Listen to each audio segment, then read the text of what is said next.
ॐ सदाशिवसमारम्भां शङ्कराचार्यमध्यमाम् अस्मदाचार्यपर्यन्तां वन्दे गुरुपरम्पराम्।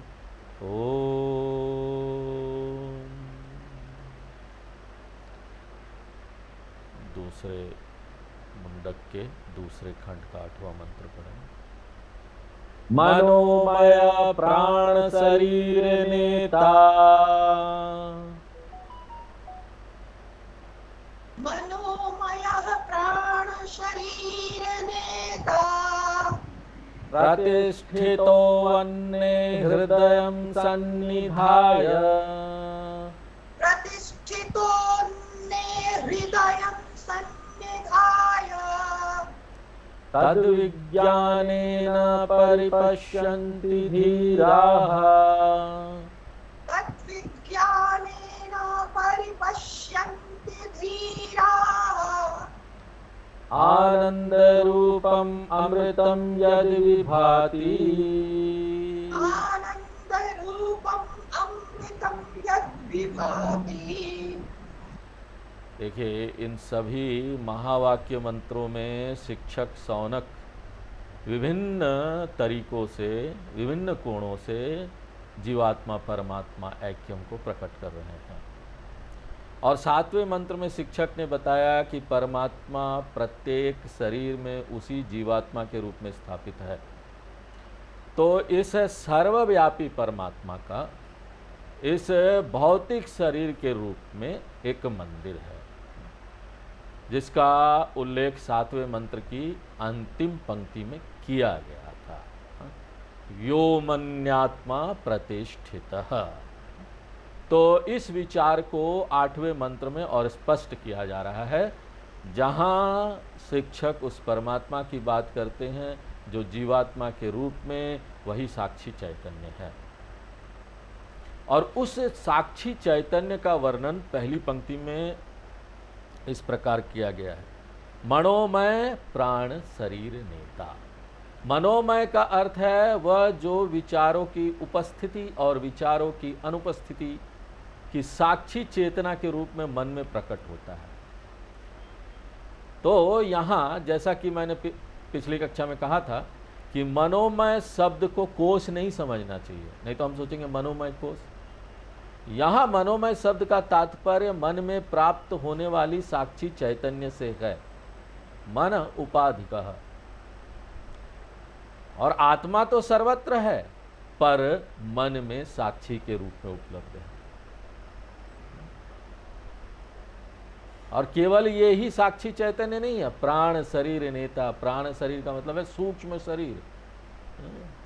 सूक्ष्म शरीर हमने तत्वबोध में देखा था कि सूक्ष्म शरीर में 17 अंग होते हैं। क्या क्या है? 5 ज्ञानेंद्रियां, 5 कर्मेंद्रियां, 5 प्राण, मन और बुद्धि, ये कुल 17 अंग है। और इन 17 अंग में सबसे महत्वपूर्ण क्या है? प्राण। प्राण के बिना यहाँ कोई जीवित नहीं रह सकता। इंद्रियों के बिना कोई जीवित रह सकता है, पर प्राण के बिना कोई जीवित नहीं रह सकता, क्योंकि प्राण सूक्ष्म शरीर का सबसे महत्वपूर्ण हिस्सा है। सूक्ष्म शरीर का एक और नाम है, वो है प्राण शरीर। चूंकि प्राण महत्वपूर्ण है, इसलिए प्राण के नाम पर ही शरीर का नाम रखा गया है। जैसे जब कहते हैं कि प्रधानमंत्री ने राष्ट्रपति से बात की, तो वहां प्रधानमंत्री शब्द का तात्पर्य पूरे भारत से है, क्योंकि वह शासक है, नियंत्रक। जब प्रधानमंत्री और राष्ट्रपति के बीच बातचीत होती है तो वो व्यक्तिगत रूप से वो बात नहीं करते, बल्कि वो किसी का प्रतिनिधित्व कर रहे होते हैं, और वो है पूरे देश का। इसी तरह प्राण शब्द पूरे सूक्ष्म शरीर का प्रतिनिधित्व करता है। इसलिए यहां प्राण शरीर का अर्थ है सूक्ष्म शरीर, और आत्मा को सूक्ष्म शरीर नेता कहा जाता है। तो यह सूक्ष्म शरीर को आशीर्वाद देती है, सूक्ष्म शरीर को जीवंत करती है, और इसे हमारे जीवन भर इस भौतिक शरीर में रहने देती है। और केवल आत्मा के आशीर्वाद के कारण सूक्ष्म शरीर एक शरीर से दूसरे शरीर में यात्रा करने में सक्षम होता है, इसलिए आत्मा को सूक्ष्म शरीर नेता कहा जाता है। लेकिन यहां हमें बहुत सावधानी से ध्यान देना चाहिए। आत्मा केवल सूक्ष्म शरीर को एक शरीर से दूसरे शरीर में यात्रा करने का आशीर्वाद देती है। आत्मा यात्रा की दिशा तय नहीं करती है। यात्रा की दिशा चाहे वो उच्च लोक में जाए, चाहे सूक्ष्म शरीर निम्न लोक में जाए, चाहे सूक्ष्म शरीर पशु का शरीर धारण करे, चाहे एक बड़े व्यक्ति का प्रधानमंत्री का शरीर धारण करे, चाहे संत का शरीर धारण करे, ये आत्मा तय नहीं करता। दिशा किसके द्वारा तय होती है? दिशा सूक्ष्म शरीर के कर्म के द्वारा तय होती है। जैसे कि एक उदाहरण देता हूं, पेट्रोल केवल कार को चलाता है, लेकिन कार की गति की दिशा पेट्रोल से तय नहीं होती।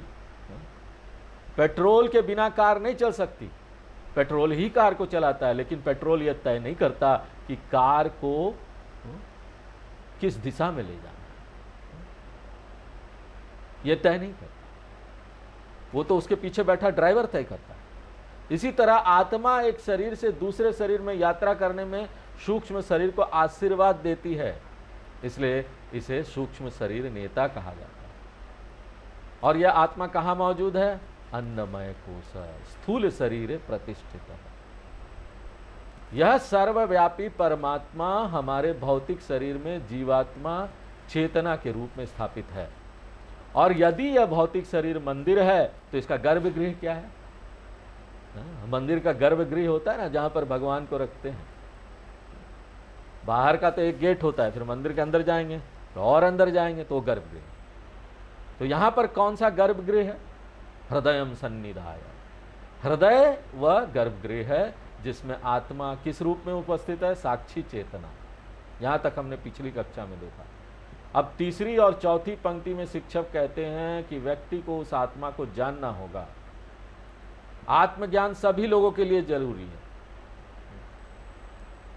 आत्मज्ञान सभी लोगों के लिए जरूरी है, लेकिन इस आत्मज्ञान को प्राप्त करने के लिए योग्यता चाहिए, जरूरी है, नेसेसरली। इसलिए शिक्षक कहते हैं धीराः परिपश्यन्ति। तो धीरा का अर्थ है योग्य लोग, जिसके पास न पात्रता है। और योग्यताएं क्या है? साधन चतुष्टय संपन्न अधिकारी नाम। वे लोग जिन्होंने साधन चतुष्टय संपत्ति प्राप्त कर ली है, और सरल भाषा में कह सकते हैं जिन्होंने मानसिक शुद्धता, मानसिक तैयारी, मानसिक परिपक्वता, मानसिक तीक्ष्णता, मानसिक अनुशासन, मानसिक विवेक, सभी को यहां धीरा कहा गया। तो वे परिपक्व लोग ज्ञान योग्य परिपश्यन्ति, वे आत्मा को पहचानते हैं। कैसे? तद विज्ञानेन, आत्मज्ञान प्राप्त करके। यह ज्ञान चक्षु के माध्यम से होता है।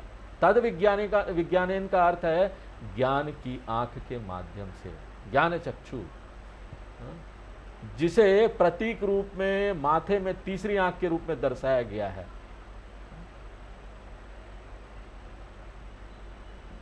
अब यह प्रतीक है, अमूर्त सिद्धांत है, मूर्त नहीं है। इसलिए आप किसके माध्यम से पहचानते हैं? ज्ञान की आंख। और इसे प्रतीकात्मक रूप से तीसरी आंख के रूप में प्रस्तुत किया गया है। इसलिए मैं प्रतीकात्मक रूप से शब्द पर जोर दे रहा हूं, क्योंकि कुछ लोग हैं ना, वो सोचते हैं कि तिलक लगाते रहो, तिलक लगाते रहो, हाँ, और एक दिन ऐसा आएगा, एक छेद आ जाएगा, और छेद के माध्यम से आप आत्मा को चलते हुए देखेंगे। आप याद रखिए, ये केवल ज्ञान की आंख का प्रतीक है।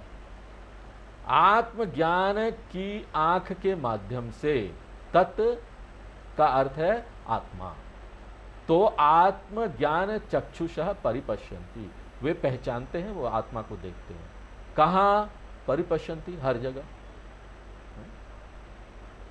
इसलिए वे केवल अपने मन के पीछे ही साक्षी चेतना को नहीं पहचानते, वे हर मन के पीछे साक्षी चेतना को पहचानते हैं।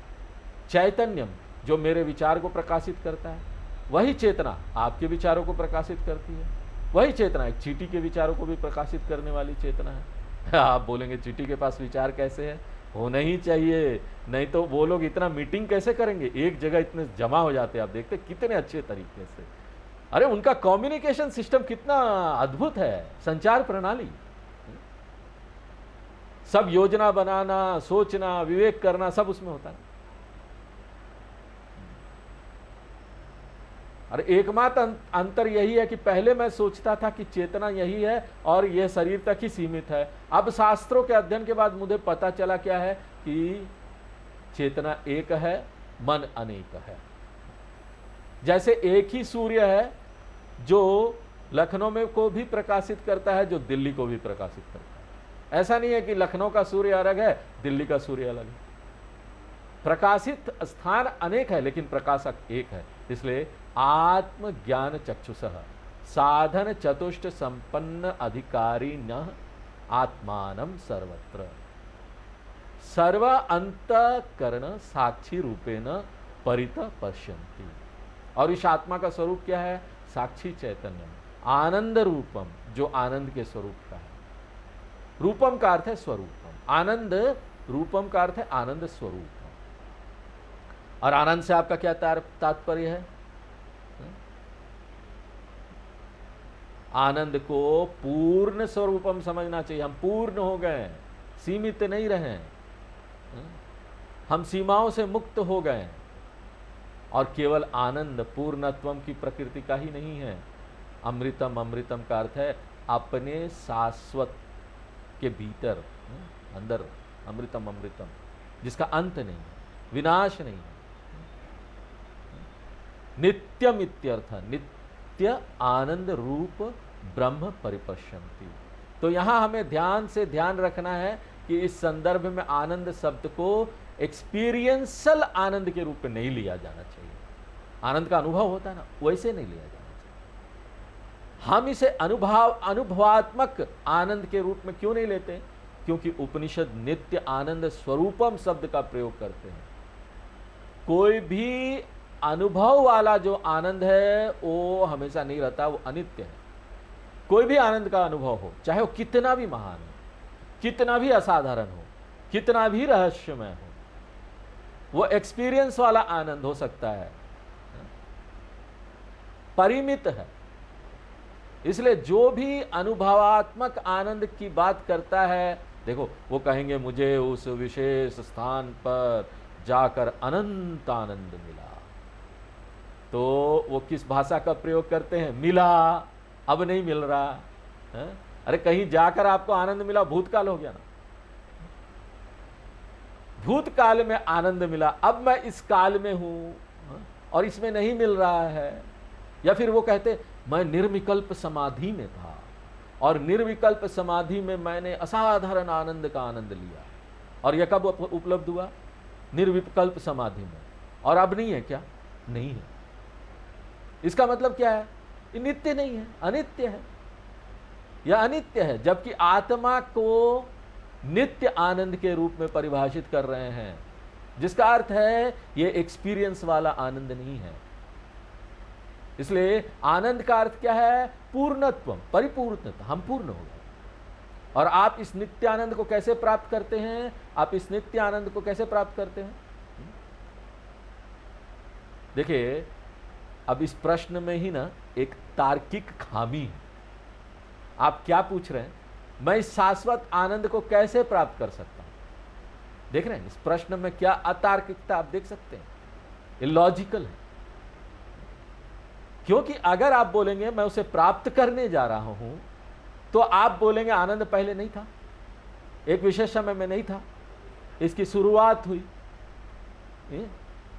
इसका मतलब है कि वो शाश्वत नहीं है। इसलिए नित्यानंद कभी नहीं मिलता, और जो कुछ भी आपको मिलता है वो नित्यानंद नहीं है।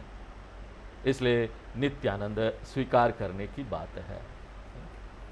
मैं पूर्ण हूं, इस ज्ञान को ही नित्यानंद कहा जाता है। मैं पूर्ण हूं, यह ज्ञान ही नित्यानंद अनुभव की दृष्टि से जो कुछ प्राप्त होता है। देखिए यहां पर नित्यानंद कभी नहीं जाएगा, लेकिन बाकी सब जो आनंद है वो काल में नष्ट हो जाता है। अनुभव की दृष्टि से जो कुछ प्राप्त होता है वो काल में नष्ट हो जाता है। ज्ञान की दृष्टि से जो कुछ प्राप्त होता है वो काल में कभी नष्ट नहीं होता। इसलिए नित्यानंद कैसे प्राप्त होगा? ज्ञानेन। इसलिए उपनिषद कहता है तद विज्ञानेन, समझ की आंखों से वे इस ज्ञान रूपी नित्यानंद को प्राप्त करते हैं कि मैं पूर्ण हूं, सदैव पूर्ण रहूंगा। यदि पूर्णत्व था भी तो यह मेरा ही आरोपण था। कल्पित सीमा को छोड़ देना ही आनंद की प्राप्ति है, कल्पित सीमा को छोड़ देना ही आनंद की प्राप्ति है। और यह आनंद यद विभाति, जो सदैव किस रूप में उपलब्ध है? चैतन्य रूपेण सर्वदा विभाति। विभाति का अर्थ है स्पष्ट, प्रकट, उपलब्ध।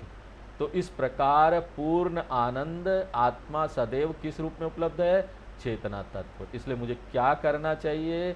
सीमा की धारणा को त्यागना चाहिए कि मैं सीमित हूं। अब देखिए आगे 9 नंबर मंत्र पढ़ते हैं। भिद्यते हृदय ग्रंथि, विद्यते हृदय ग्रंथिः, छिद्यन्ते सर्वसंशयाः, छिद्यन्ते सर्वसंशयाः, क्षीयन्ते चास्य कर्माणि, क्षीयन्ते चास्य कर्माणि, तस्मिन् दृष्टे परावरे, तस्मिन् दृष्टे परावरे। तो यहाँ शिक्षक ज्ञान फल की बात करते हैं। इस पूर्ण आत्मा को अपनाने से क्या लाभ है? अमृत आत्मा, चैतन्य रूप आत्मा। इसे अपनाने से मुझे क्या लाभ मिलता है? तो ज्ञान फल इस श्लोक का सार है। और यह मंत्र अक्सर हर जगह कोट किया जाता है। यह महत्वपूर्ण मंत्र है। शंकराचार्य इसे बहुत बार कोट करते हैं इधर उधर। तो 3 फल है, 3 लाभ दिए गए हैं। भले ही शास्त्रों में लाभ बहुत संख्या में दिखाए गए हों, उनका उल्लेख किया गया हो, लेकिन यहाँ उपनिषद 3 गुना लाभ प्रस्तुत करता है। भिद्यते हृदय ग्रंथि, हृदय ग्रंथि भेदः पहला फल है। हृदयम का अर्थ है हृदय, ग्रंथि का अर्थ है गांठ, भेद का अर्थ है विनाश, टूटना, काटना। तो हृदय ग्रंथि भेद का अर्थ है हृदय की गांठ का विनाश। यह पहला फल है। अब प्रश्न यह है कि हृदय की गांठ से आपका क्या तात्पर्य है? तो यहाँ हमें समझना चाहिए कि यहाँ हृदय शब्द मन को दर्शाता है और यहाँ गांठ शब्द अज्ञान को दर्शाता है। इसलिए हृदय की गांठ का अर्थ है मन में अज्ञान। इसलिए हृदय ग्रंथि नाम अज्ञानम इव, हृदय में अज्ञान। इसलिए उपनिषद को ना रहस्यमय माना जाता है। आप यहाँ हृदय बोल रहे, ले रहे हैं मन, इसलिए गुरु के बिना ना कोई उपनिषद समझ ही नहीं सकता। अब अगला सवाल यह है कि अज्ञान को गांठ क्यों कहा जाता है?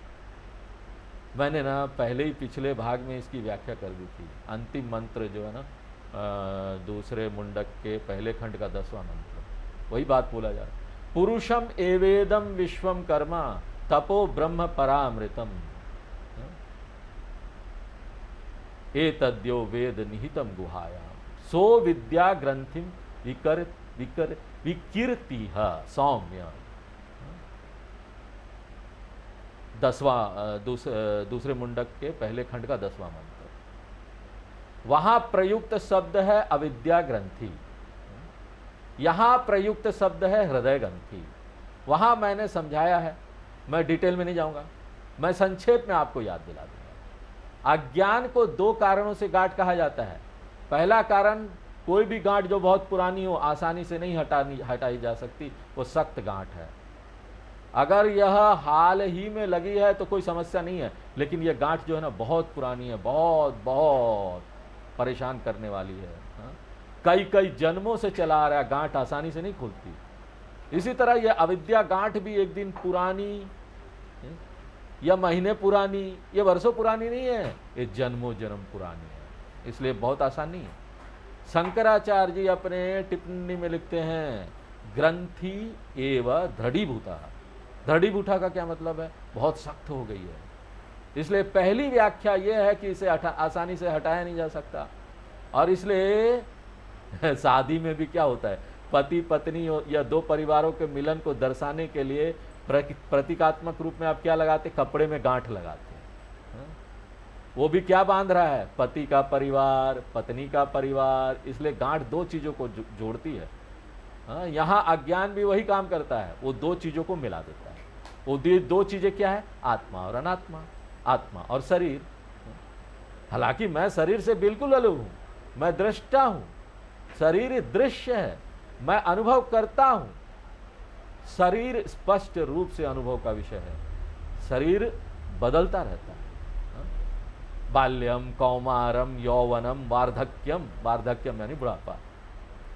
हालांकि शरीर का हर कोष बदल जाता है कुछ महीनों बाद, कुछ साल बाद, फिर भी दृष्टा क्या है, वही है। मैं दृष्टा सब में वही हूं, इसलिए मैं दृष्टा हूं और शरीर देखा जाता है। हम देख रहे हैं ना अपने शरीर को, हम बिल्कुल अलग है। लेकिन अज्ञानता के कारण हम क्या करते हैं, मैं आत्मा और शरीर पदार्थ को मिश्रित कर देते हैं। और आप क्या कैसे जानते हैं कि वो मिश्रित है? देखिए, उसको कहना चाहिए कि मैं चेतना हूं और शरीर मेरी वस्तु है।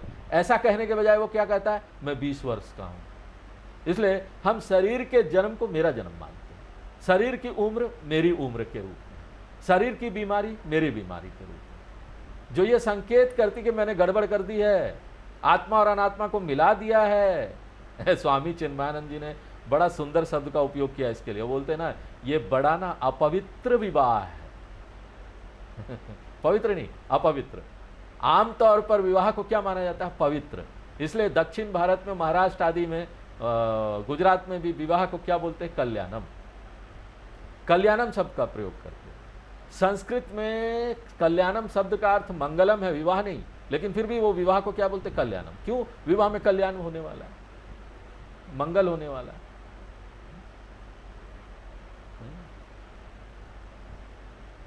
विवाह को शुभ माना जाता है जो मोक्ष की ओर ले जाता है।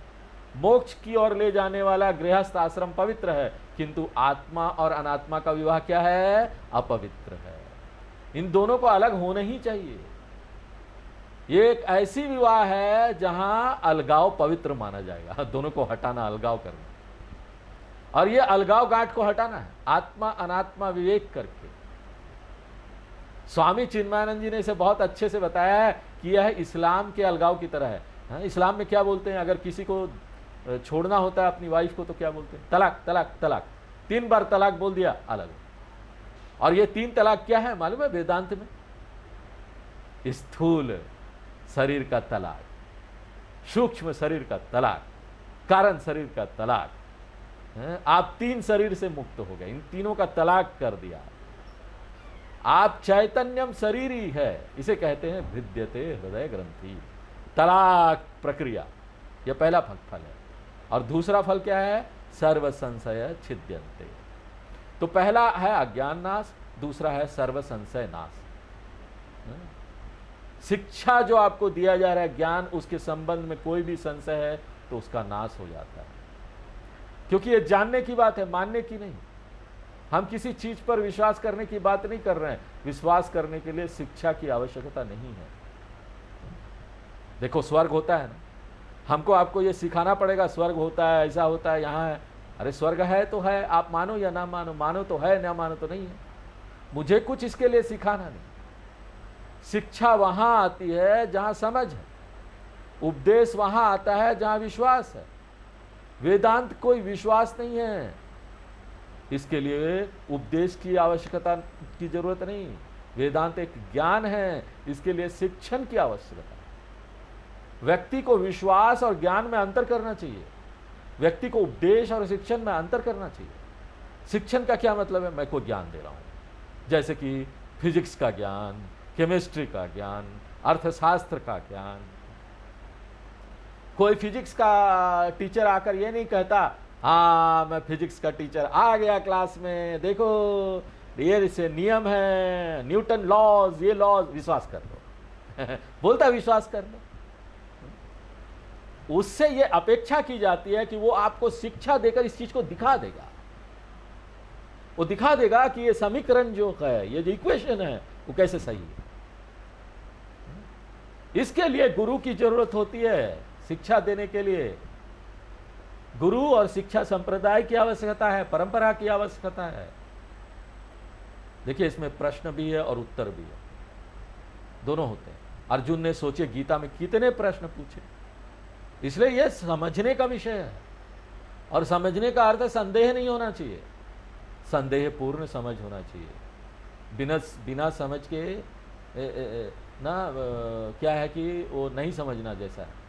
इसलिए वेदांत में छात्र को संदेह उठाने के लिए ना हम लोग प्रोत्साहित करते हैं, और क्वेश्चन करो।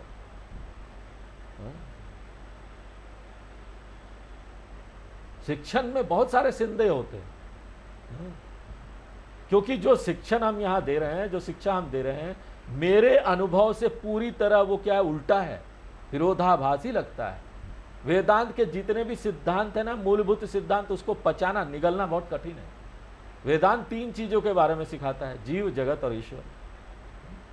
जीव, जगत और ईश्वर, आप, संसार और भगवान, 3। अब पहली बात जो वेदांत कहता है वो है कि आप अनंत है, सर्वव्यापी है। अरे कैसे स्वामी जी, मैं तो घर में हूं, और जब मैं घर में होता हूं तो बाजार में नहीं हूं, और जब मैं बाजार में होता तो घर में नहीं हूं, इसलिए हर पल मुझे सीमाओं का अनुभव होता है। और वेदांत आश्चर्यजनक रूप से कहता है तुम संपूर्ण हो। फिर ईश्वर के बारे में क्या? हाँ, मैं तो हमेशा मानता रहा हूं कि ईश्वर कहीं है, उसने कुछ बनाया, उसने सब कुछ किया, वो सर्वज्ञ सर्वशक्तिमान है, और मैं तो एक ना विनम्र, हम्बल सा ना छोटा दास भक्त के रूप में हूं। और एक दिन धीरे धीरे करके मैं भगवान से जाकर मिल जाऊंगा। मैं हमेशा ईश्वर के साथ ना मिलने की उम्मीद करता हूं। और वेदांत क्या डायरेक्टली बोल देता, अरे भैया तुम ही ईश्वर। तो वृंदावन वगैरह में जाएंगे ना, वहां आप ये बोलेंगे ना तुम ही ईश्वर हो, लाठी से मार के भगाएंगे आपको। वहां पर सब भक्त लोग हैं, उनके लिए तो भक्त और कृष्ण भगवान है सब कुछ, बस। अब उसी जगह पर ना स्वामी अखंडानंद जी भी रहकर उन्होंने वेदांत की शिक्षा दी। वो वृंदावन में ही रहते थे, और सोचिए इतने भक्तों के बीच में कट्टर वेदांती। कैसे चल रहा होगा उनका काम, लेकिन वहीं से उन्होंने शिक्षा दी।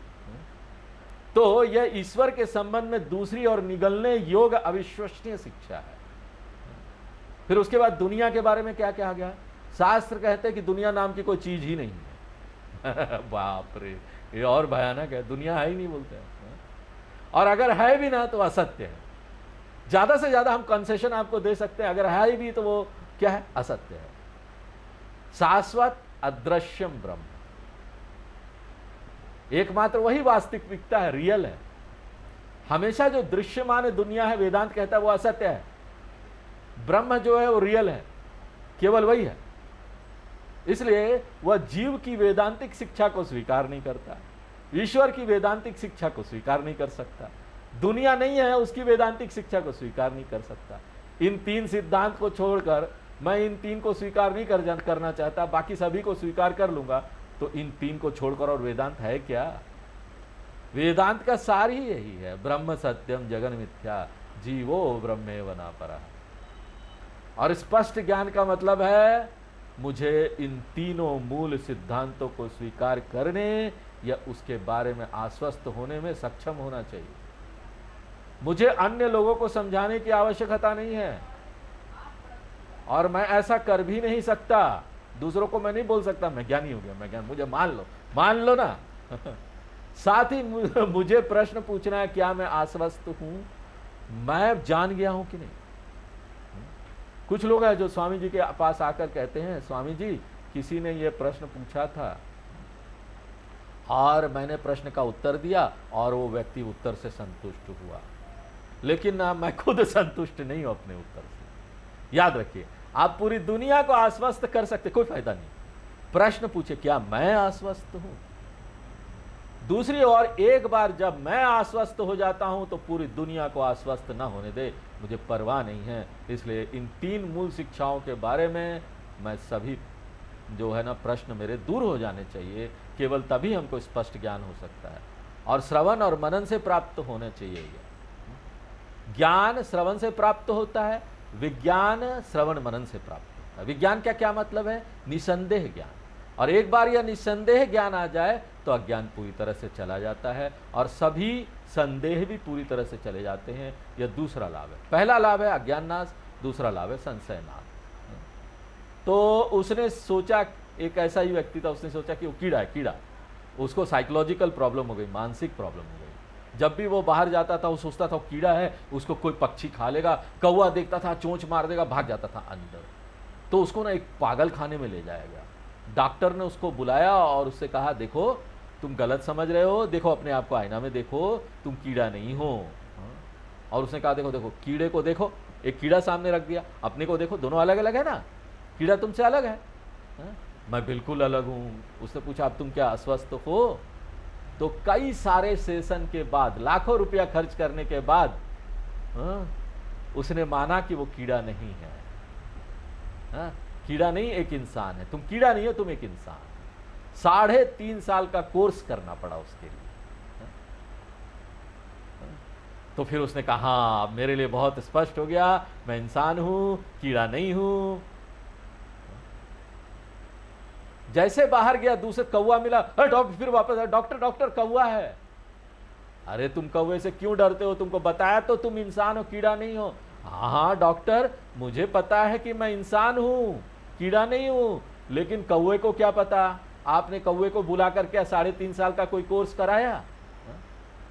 अरे दूसरे को पता नहीं होना चाहिए कि आप ज्ञानी है या नहीं। दूसरा कभी नहीं पता कर सकता कि आपको ज्ञान है कि नहीं। आपकी को मन को पता है ना आपको ज्ञान हुआ है कि नहीं। आप किसी व्यक्ति, किसी लोग बोलते हैं दूसरे, बड़ा ज्ञानी संत दिख रहे हैं। अरे क्या ज्ञान? तुमको पता है उसका मन में क्या है? बाहर से बड़ा चमकता हुआ देखकर आप बोल देते हो ज्ञानी संत है। थोड़ा सा व्यवहार अच्छा दिखा तो आपने बोल दिया ज्ञानी संत है। आपको नहीं पता चल सकता कौन ज्ञानी संत है कौन नहीं है। ज्ञान मन की बात है। इसलिए अगर जिस दिन मुझे पता चल गया कि मुझे ज्ञान है, बात यहीं खत्म हो जाती है। दूसरा आपको आके पूजा करे या ना करे, आपके पांव छुए ना छुए, गुरु पूर्णिमा मनाए ना मनाए, उसे कोई फर्क नहीं। आप ज्ञानी है ना, बस। इसे कहते हैं संशय रहित ज्ञानम। फिर तीसरा लाभ है क्षीयन्ते चास्य कर्माणि, सर्व कर्मनाश। तो सभी कर्म भी नष्ट हो जाते हैं। यह आत्मज्ञान का तीसरा लाभ है। अज्ञान नाश, संशय नाश, कर्म नाश। और हमने तत्वबोध में देखा था कि कर्म 3 प्रकार के हैं। प्रारब्ध कर्मानी एक है। प्रारब्ध कर्मान क्या है? संचित कर्म का वो हिस्सा जो आपको फल देना शुरू कर चुका है। आपको ये शरीर मिल गया ना, आप दुख भोग रहे ना, ये प्रारब्ध है। संचित तो अभी जमा है। तो जो मैच्योर्ड हो गया संचित कर्म, उसे प्रारब्ध कहते हैं। जो हमारे वर्तमान सुख दुख के लिए जिम्मेदार है, इसे प्रारब्ध कर्म कहते हैं। और तीसरे संचित हो गया, जो जमा गठरी बना हुआ, अभी आया नहीं, दुख प्रारब्ध दुख देने के लिए आ गया है, दुख सुख दोनों। और आगामी क्या है? जो अभी अब कर रहे हैं, जो नया नया काम कर रहे हैं, उससे जो कर्म उत्पन्न हो रहा है। तो इस जन्म में हम जो भी कर्म करते हैं, यहां कर्म का मतलब है पुण्य पाप। कर्म का मतलब कार्य नहीं है, बहुत सावधान रहिए। पुण्य पाप। अब इन 3 कर्मों का क्या होगा? शास्त्र कहते हैं कि सभी संचित कर्म पूरे तरह से नष्ट हो जाते हैं। आप वो कैंसर का इलाज लोग कराने जाते हैं ना, तो वहाँ एक कीमोथेरेपी, एक थेरेपी टाइप का होता है, उसमें किरणों से करते हैं और वो कैंसर की कोशिकाओं को नष्ट करते हैं। तो इसी तरह से ज्ञान की किरण द्वारा ही नष्ट हो जाती है संचित कर्म। संचित कर्म नष्ट हो जाते हैं। आगामी कर्म का कोई अभिमान नहीं है। जो करता है ही नहीं, तो उसका कुछ आगामी कर्म बनता नहीं। इसलिए अहंकार के अभाव के कारण उसे पुण्य पाप कर्म नहीं मिलता। संचित जल जाता है, आगामी टल जाती है। और तीसरा क्या? प्रारब्ध कर्म। अब प्रारब्ध का क्या होता है? प्रारब्ध कर्म नष्ट नहीं हो सकता, क्योंकि उसका फल मिलना शुरू हो चुका है ना। इसलिए प्रारब्ध कर्म अपनी गति के कारण कुछ समय तक चलता रहेगा। और इसलिए प्रारब्ध कर्म सुख दुख, अनुकूल और प्रतिकूल परिस्थितियां आपको देते रहेंगे। प्रारब्ध ये देते रहेंगे। कितनी देर तक? यह सब गति पर निर्भर करता है। इसलिए जब आप ब्रेक लगाते हैं, आप साइकिल चलाना बंद करते हैं, भले ही आप उसमें और गति जोड़ते नहीं हैं, लेकिन साइकिल जिस गति से चल रही है वो चलता रहेगा।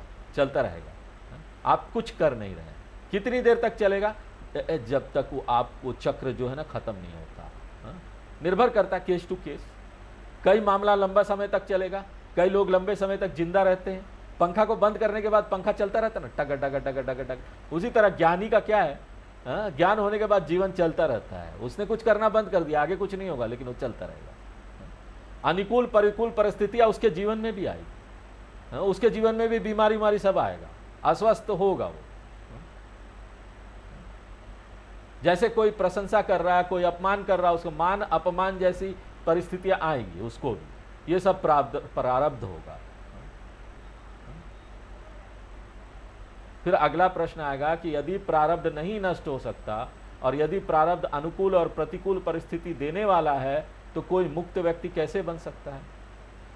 क्योंकि मैंने तो सोचा था स्वामी जी कोई ज्ञान होने के बाद कोई बीमारी नहीं होगा, कोई सुख दुख नहीं आएगा, कोई परिस्थिति खराब अच्छी नहीं आएगी, बड़ा आनंद मिल जाएगा, सारे कर्मों को मैं नष्ट कर दूंगा। अब देखिए ज्ञान होने के बाद स्वास्थ्य की भी समस्या आ रही है, लोग मान अपमान भी कर रहे हैं। मैंने सोचा था वेदांत का अध्ययन करने के बाद ये दूर हो जाएगा।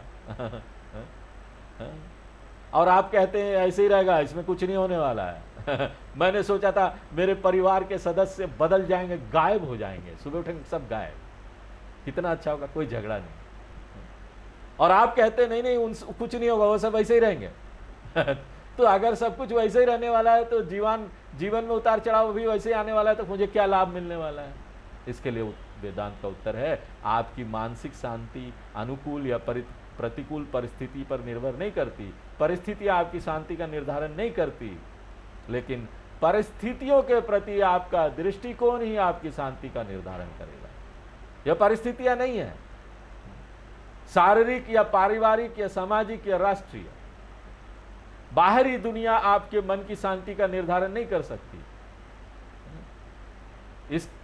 उसके प्रति आपकी प्रतिक्रिया ही मन की शांति का निर्धारण करती है। इसलिए मुझे शांतिपूर्ण होना चाहिए या नहीं चाहिए, ये दुनिया द्वारा निर्धारित नहीं होता, बल्कि ये मेरे दृष्टिकोण से निर्धारित होता है। आत्मज्ञान उसे एक स्वस्थ दृष्टिकोण दे देता है, आत्मज्ञान उसे इंसुलेशन दे देता है, आत्मज्ञान उसे एक रेनकोट दे देता है। रेनकोट क्या करता है? रेनकोट बारिश को नहीं रोक सकता, बारिश तो होगा ही होगा, बारिश को नहीं रोक सकता। अगर रेनकोट बारिश को नहीं रोक सकता तो क्या होगा? रेनकोट बारिश को नहीं रोक सकता, रेनकोट को बारिश को रोकने की जरूरत भी नहीं है, लेकिन मैं भीगूंगा नहीं। इसी तरह ज्ञान हमको एक सुंदर ना कोट दे देता है, रेनकोट, जिसकी वजह से क्या होता है? दुखे स्वनुद्विग्न मनः सुखेषु विगत स्पृहः। गीता के दूसरे अध्याय का 56 नंबर श्लोक है। मान अपमान योस्तुल्यः मित्रारी पक्षे। 14वें अध्याय का 25वां नंबर श्लोक है। सम दुख सुख स्वस्थ समलोष्ठा सम कांचन। 14वें अध्याय का 24वां नंबर श्लोक है गीता में कृष्ण भगवान ने बहुत ही सुंदरता से वर्णन किया है कि ज्ञानी न संसार को नहीं बदलता, ज्ञानी इस संसार के प्रति अपनी प्रतिक्रिया बदलता है, और बदले हुए दृष्टिकोण और बदली हुई प्रतिक्रिया के कारण उसकी मन की शांति बनी रहती है। अनुकूल परिस्थिति के अभाव या प्रतिकूल परिस्थिति के उपस्थिति के कारण नहीं, प्रतिकूल परिस्थिति के बावजूद भी उसकी मन की शांति बनी रहती है, और इसलिए संचित नष्ट हो जाता है, आगामी टल जाता है, प्रारब्ध विष निकाला हो जाता है, विष निकला हो जाता है, उसमें विष निकल जाता है। हाँ, उसमें चोट पहुंचाने की क्षमता नहीं होती प्रारब्ध में। जैसे दयानंद स्वामी जी ने बहुत अच्छे तरीके से कहा है, यह एक दांत निकाले हुए कोबरा सांप की तरह। कोबरा बड़ा डरावना होता है ना, कब? जब उसका दांत जहरीला होता है, इसलिए हम बड़े सावधानी से उसे बचते हैं। लेकिन एक बार दांत निकाल दो तो न हम शिव बन सकते हैं, कोबरा को माला की तरह धारण कर सकते हैं, जिस तरह से शिव भगवान ने अपने गले में रखा हुआ है। इसी तरह प्रारब्ध आपके लिए आभूषण होगा, जैसे कि सांप भगवान के लिए आभूषण है, एक ज्ञानी के लिए प्रारब्ध एक आभूषण है। प्रारब्ध रहित ज्ञानी को विदेह मुक्त कहते हैं, प्रारब्ध रहित ज्ञानी को विदेह मुक्त कहते हैं, प्रारब्ध युक्त ज्ञानी को जीवन मुक्ता कहते हैं। उसके लिए शरीर ही आभूषण है, उसके लिए मन ही आभूषण है, उसके लिए बुद्धि ही आभूषण है। जीवन एक नाटक है, नीला है, सौंदर्य है, इसलिए तीनों कर्म हानि नहीं पहुंचाते। एक नष्ट हो जाता है, दूसरा टल जाता है, तीसरा चोट पहुंचाने में असमर्थ बना दिया जाता है। इसलिए आस्य सर्वाणि कर्माणि क्षीयन्ते कब तस्मिन् परावरे दृष्टे। तो ये सभी लाभ तब होंगे जब परावर को जाना जाएगा, स्पष्ट रूप से जाना जाएगा, अपरोक्षत्या ज्ञाते। तो परावर का मतलब है आत्मा, दृष्टे का मतलब है जब वह स्पष्ट रूप से पहचाना जाता है, स्पष्ट रूप से जाना जाता है कि क्या अपने आप के रूप में। यह सभी लाभ उस ज्ञानी को प्राप्त होते हैं। इसे ज्ञानेन संसार नाश कहते हैं। इन तीनों को एक साथ रखने से संसार कहा जाता है ज्ञानेन संसार नाशः, ज्ञानेन जीवन मुक्ति ही। अच्छा, अब इस आत्मा या ब्रह्म को परावर कहा जाता है। इसे परावर क्यों कहा जाता है? तो शंकराचार्य जी दो व्याख्या देते हैं, मैं सिर्फ एक देता हूं यहाँ पर। परा का मतलब है कारणम, अपरा का मतलब है कार्यम। तो परा अवर का मतलब है जो कारण के रूप में है और जो कार्य के रूप में भी है। किसकी तरह? मिट्टी और घड़ा की तरह। एकमात्र मिट्टी ही कारण के रूप में भी होती है, और जब यह अलग अलग रूप धारण कर लेता है तब वही मिट्टी क्या कहलाती है? कार्य। इसलिए कारण भी मिट्टी है, कार्य भी मिट्टी है। एक प्रकार के नाम रूप में इसे कारण कहते हैं, दूसरे प्रकार के नाम रूप में इसको कार्य कहते हैं। दूसरा उदाहरण देते हैं, सागर को कारण कहते हैं, लहर कार्य है। सागर क्या है? पानी और नाम रूप। लहर क्या है? पानी और नाम रूप। इसलिए कारण सागर भी पानी है, कार्य लहर भी पानी है। एक नाम रूप के साथ पानी ही कारण बनता है, दूसरे नाम रूप के साथ वही पानी कार्य बनता है।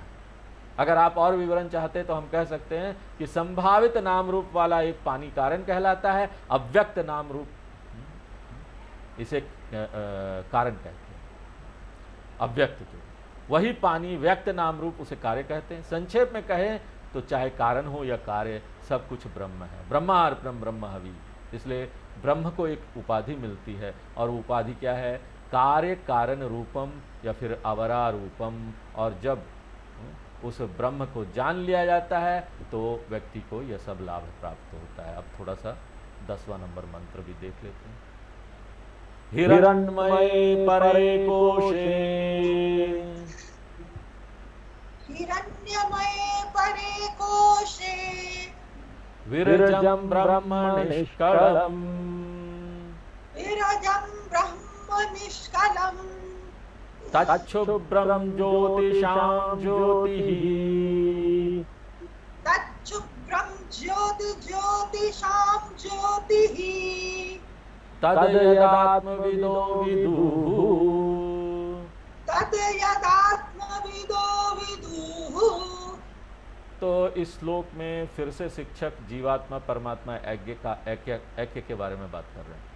और ये एक और महत्वपूर्ण महावाक्य मंत्र है जो अक्सर कोट किया जाता है। तो सबसे पहले परमात्मा को परिभाषित किया जाता है, फिर यह बताया जाता है कि आपके हृदय में वही परमात्मा है जो जीवात्मा है। और परमात्मा की प्रकृति क्या है? यह है विरजम निष्कलम ब्रह्म। तो वो ब्रह्म परमात्मा विरजम है। विरजम का अर्थ है शुद्धम, सभी अशुद्धियों से मुक्त। इसके लिए किसी भी शुद्धिकरण की आवश्यकता नहीं है। तो हम विभिन्न साधनाओं के माध्यम से क्या शुद्ध कर रहे हैं? अगर हम पूजा कर रहे हैं, जप कर रहे हैं, तीर्थयात्रा कर रहे हैं, कुछ भी कर रहे हैं, तो उससे क्या कर रहे हैं? साधनाओं से हम आत्मा को शुद्ध नहीं कर रहे हैं, क्योंकि आत्मा को शुद्धिकरण की आवश्यकता नहीं है, आत्मा तो पहले से शुद्ध है। साधनाओं से हम अपने मन को शुद्ध कर रहे हैं। हमें मन को शुद्ध क्यों करना चाहिए? क्योंकि शुद्ध मन ही जान सकता है, अशुद्ध मन नहीं जान पाएगा। इसलिए शुद्धिकरण हमेशा मन का होता है, आत्मा या ब्रह्म का कभी नहीं। इसलिए यह विरजम है। रजम का मतलब है अशुद्धता, विरजम का मतलब है सभी अशुद्धियों से मुक्त। और केवल इतना ही नहीं, निष्कलम। कल का अर्थ है भाग या भाग पाठ विभाजन, और निष्कलम का अर्थ है भागहीन या विभाजन रहित, भाग नहीं है उसका। इसलिए पानी को तो विभाजित किया जा सकता है, अलग अलग किया जा सकता है। 2 गिलास में पानी डाल दो, बड़े बर्तन में थोड़ा पानी, छोटे बर्तन में थोड़ा पानी, पानी का हिस्सा अलग किया जा सकता है। पानी विभाज्य है। यहां तक कि हवा को भी अलग किया जा सकता है, एक कंटेनर में भर लीजिए। पृथ्वी भी विभाज्य है, जबकि अंतरिक्ष क्या है, स्पेस क्या है, उसको विभाजित नहीं किया जा सकता। खाली जगह को आप अलग अलग कर सकते नहीं। जैसे अंतरिक्ष अविभाज्य है, भागहीन है, इसी तरह से ब्रह्म चेतना भी निष्कलम, किसी भी विभाजन के अधीन नहीं है। और यह ब्रह्म ही एक बहुत ही और यह ब्रह्म की एक बहुत ही महत्वपूर्ण विशेषता है। और इसके बहुत सारे परिणाम हैं जो हमारे लिए बहुत प्रासंगिक और महत्वपूर्ण हैं, जिसको हम अगली कक्षा में देखेंगे। आज यही विराम देते हैं। ओम पूर्णमदः पूर्णमिदं पूर्णात् पूर्णमुदच्यते पूर्णस्य पूर्णमादाय पूर्णमेवावशिष्यते। ओम शांति शांति शांति।